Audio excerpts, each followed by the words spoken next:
Jemaat yang terkasih, sekali lagi Shalom. Merencanakan untuk menang. Sebab semua yang dari Allah mengalahkan dunia. Dan inilah kemenangan yang mengalahkan dunia, iman kita. Bapak, Ibu, dan saudara-saudara yang terkasih, agar bisa menjadi pemenang, kita harus merencanakan untuk menang. Kita harus mengharapkan bahwa kemenangan kita itu ada di dalam hati kita, meskipun nanti kita tahu itu kenyataan bagaimana. Bapak-bapak dulu kalau pergi PDKT sama nona-nona, tentu di rumah sudah dibilang, saya harap dia tolak sama saya. Tidak toh? Pasti semua pengen toka satu kali begitu. Saya pergi omong, dia terima. Semua ingin menjadi pemenang. Kalau kita mendidik anak-anak, tentu kita mau juga anak-anak itu, ya kita harus menang. Jadi saya juga suka lucu kalau ada orang tua yang, kenapa anak tidak mau makan? Susah sekali. Saya pernah omong sama anak cucunya Mama Nixon waktu itu, mewakil, kalau kau tidak makan, papa yang dikasih makan sama kau, saya bilang. Itu waktu itu ya, saya bercanda itu anak. Suatu ketika, saya punya ponaan tidak mau makan, Pak Mama. Pak Mama dia bilang, susah. Saya bilang sama dia, kakak, kau pegang dia kaki, kau pegang dia tangan, saya suap saya bilang. Saya putar sama dia, orang Sumba bilang. Masa orang tua kalah sama anak 2 tahun, 3 tahun, saya bilang. Ya. Mau kasih makan saja susah. Pegang dia tangan, pegang dia kaki, seksa itu nasi di mulut. Wah, apa memang? Jangan kalah. Tapi memang kadang-kadang kalau mendidik anak, kita juga orang tua yang membuat kalah duluan. Contohnya kasih uang jajan. Bapak sudah kasih dititik oleh depan. Bapak bilang, jangan sapo mana? Saya kasih uang jajan sama kamu. Ini sebenarnya orang tua sedang merencanakan kegagalan buat dirinya anak, betul tidak? Sedang merencanakan kegagalan. Kok diam-diam kok tahu kalau mama tahu toh? Nah, itu saja tahu. Ini juga anak-anak mau kasih bagai bapak mama dalam rumah. Tapi memang kadang-kadang kegagalan itu ya kita juga era-era yang suka buat-buat bapak mama. Ya. Artinya tidak ada kesehatan dalam diri kita sendiri bahwa saya harus merencanakan yang terbaik untuk apa yang saya lakukan. Meskipun kita tahu bahwa bapak mama, bahwa kenyataan itu memang tidak mudah untuk kita lewati. Bahwa kenyataan itu memang berat. Mau berbisnis hari ini, bapak mama, kita melewati tantangan yang tidak gampang. Semua orang sudah tahu ini bisnis. Online ini sudah terbuka dengan gamblang di dalam media sosial. Mal-mal keren di Jakarta, pasar-pasar grosiran Jakarta, Surabaya mungkin tidak seramai dulu. Karena begitu banyaknya tantangan. Dan rasa-rasanya bagaimana saya harus membangun saya punya bisnis, bagaimana membangun saya punya hidup, bagaimana membangun saya punya anak-anak. Bukan sekolah anak-anak ini sarjana sudah banyak, pekerjaan makin terbatas. Segala macam pemikiran itu rasa-rasanya ada di dalam hati dan pikiran kita.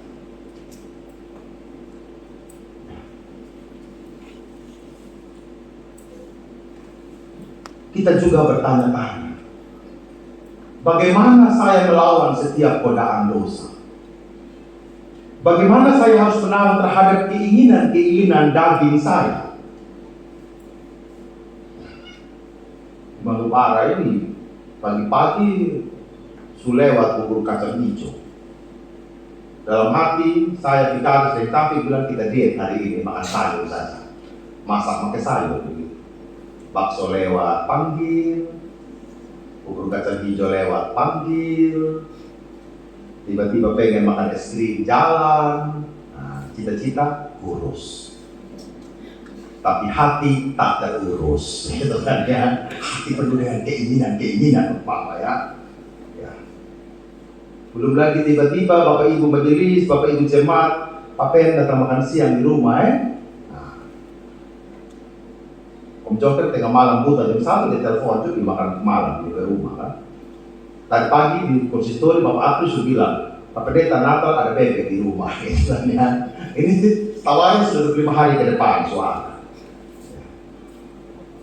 Jadi memang kalau kita bilang momentum, kita sudah rencanakan pun kadang-kadang kita gagal Pak Mak. Kita sudah hitung kali bagi ini hidup kadang-kadang tetap kita gagal. Artinya bahwa potensi untuk kita gagal, kita kalah dalam hidup ini selalu ada. Tetapi jangan sampai kita menyerah. Jangan sampai iman kita ini direnggut oleh kenyataan dan kita tidak mampu berbuat apa-apa. Sakit penyakit merenggut hidup kita. Hari ini 2 kekasih kita, saudara, mama kecil dari Mama Satria, mau mantu dari Bapak Chandra Yusuf, Tuhan panggil. Tadi malam kami menjenguk anaknya Pak Anies, mereka tidak hadir hari ini, anaknya operasi tadi kemarin. Bayangkan anak kecil operasi 1 minggu 2 kali Bapak Mama. Operasi di paha, operasi lagi di sini, sudah bekas operasi lagi di sini untuk memasukkan selang cuci darah ke dalam tubuh.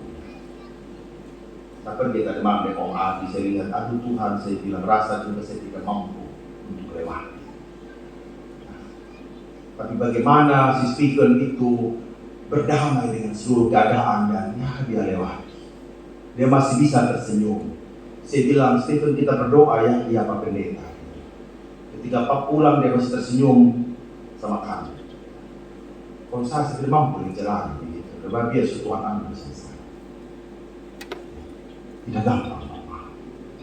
Melihat kesaksian hidup ini bahwa memang ternyata kita harapkan anak-anak kita semua sehat Bapak Mama. Tetapi kita juga tidak bisa menghindari bahwa sakit itu ada dalam hidup ini. Pertanyaannya bagaimana dengan iman kita? Apakah iman kita juga ikut sakit? Apakah iman kita ikut mundur? Apakah hati kita ikut tawar? Sinilah kebalikannya Bapak Mama. Semakin tinggi itu tekanan, kita juga harus semakin tinggi. Seperti khotbah minggu lalu. Resiliensi kita harus semakin tinggi daripada seluruh tekanan-tekanan. Jangan sampai kita kalah Bapak Mama. Kita mau memasuki usia 8 tahun. 6 bulan lagi, 7 bulan lagi. Saya pikir kita bukan gereja yang sedang merangkak, tetapi gereja yang benar-benar mau untuk maju. Setiap orang menyadari bahwa dia memberikan diri bagi jemaat ini. Kita harus memenangkan seluruh kemalasan-kemalasan kita Bapak Mama.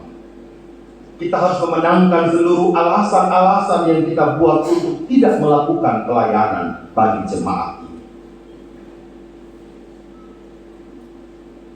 Mengajak setiap anggota keluarga untuk menjadi bagian dari keluarga Allah.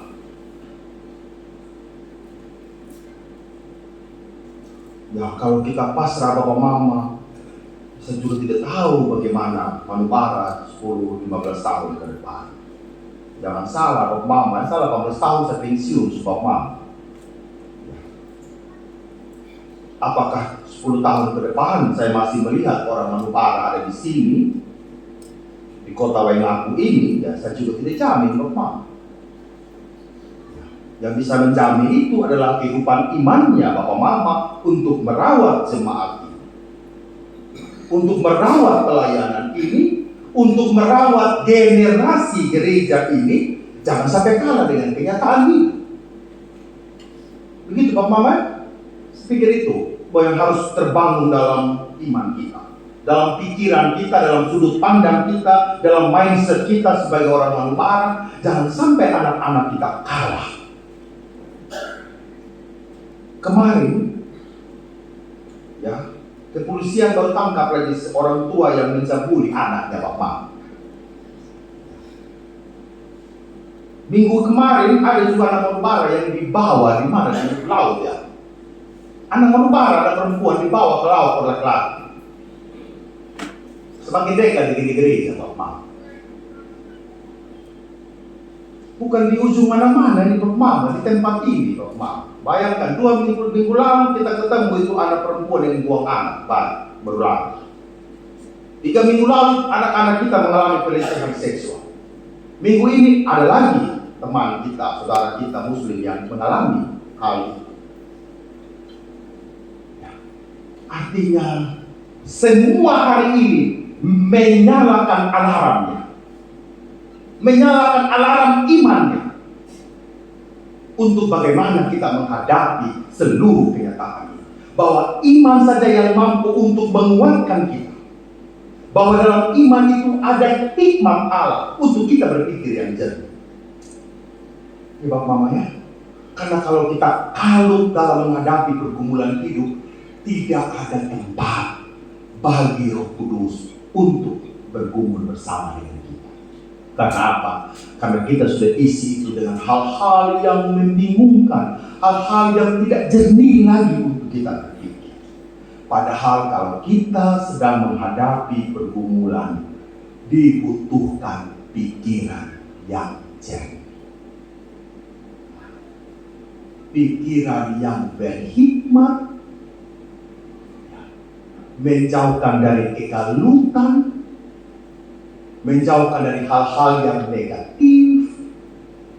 Bisa saja kita bunuh diri, tidak mau hadapi kenyataan, semuanya kita alami. Oleh karena itu, iman kita kepada Yesus Kristus Allah, mau kita sebagai orang Kristen mampu mengalahkan dunia dan menjadi pemenang. Tindakan nyata kita menjadi pemenang adalah melakukan dan menuruti perintah-perintah Allah. Memang kadang-kala itu berat. Kita lihat orang lain yang berlaku curang, kok hidupnya sukses. Kita yang pergi pagi di kantor, yang sudah kerja di pekerjaan, kalah dengan para penjilat-penjilat di sana. Kita mulai protes. Tuhan, percuma tiap hari saya bangun pagi, saya kerja jujur, saya kerja tertib, nota pun jelas, tapi bawah atasan tidak melihat sama saya, tidak mempromosikan sama saya. Kenapa itu orang yang tidak kerja, tapi kalau ada bos baru dia kerja, dia jadi penjilat, wah kena promosi jalan terus. Bapak Mama, jangan bersedih. Promosi dari manusia itu palsu. Tapi lain kalau Allah yang promosikan kita. Amin. Beda Bapak Mama. Beda. Tuhan itu kalau angkat manusia itu diangkat setinggi langit Bapak Mama. Bukan seperti yang dilakukan oleh manusia. Mungkin kalau berbisnis kita katakan, woi Pak Pendeta saya sudah kerja jujur, tapi tetap saja orang yang tipu-tipu itu dia yang lolos. Mau lolos sampai di mana?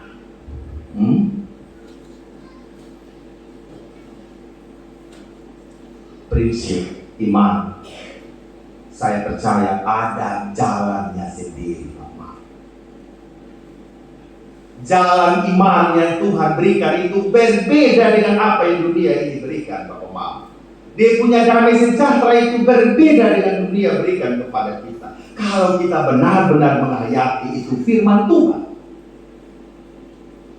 Tapi kalau kita ikuti cara dunia ini ya enak di depan, tapi di belakang ya tidak enak, pahit juga Bapak Mama. Lebih baik pahit-pahit di depan, tapi kita berbuah yang manis Bapak Mama.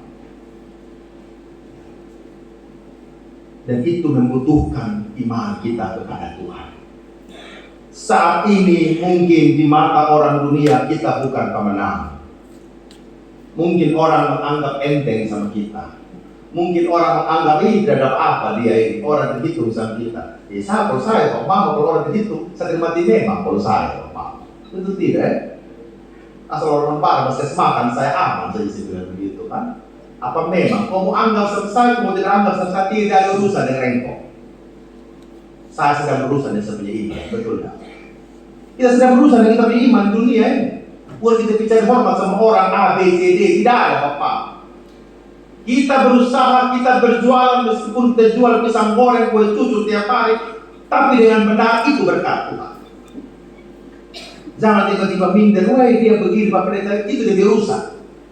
Urusan kita adalah mengerjakan itu kuali, itu panci, itu bungkusan nasi kuning dengan baik. Kita harus menang terhadap hal ini. Sebagai ibu rumah tangga tugasmu apa? Mendidik anak-anakmu dengan baik. Jangan lihat ibu-ibu yang tiap hari bawa tas. Orang itu bawa tas, betul sudah bawa di kantor pakai segala macam rapi. Tapi utang di bank juga ada Pak Mama. Jadi maksud saya masing-masing orang dengan dia punya pergumulan. Oh jadi banding-bandingkan. Itulah aku bilang begitu. Jangan dibanding-bandingkan. Jadi pergumulan setiap rumah tangga itu beda-beda. Kita dengan pergumulan kita bawa sama Tuhan. Tuhan, mari Tuhan masuk dalam pergumulan saya. Kemenangan itu adalah pemberian Tuhan semata. Hati saya benar-benar mau tunduk hanya sama Tuhan saja. Marilah kita memiliki iman yang hidup. Iman yang disertai dengan perbuatan. Sehingga kita mampu mengalahkan dunia. Iman kita yang hidup pada Kristus membuat kita mampu mengalahkan dunia. Kiranya Tuhan menolong kita semua dan mempersiapkan diri untuk kita menjadi pemenang dalam pergumulan hidup ini. Amin untuk firman Tuhan.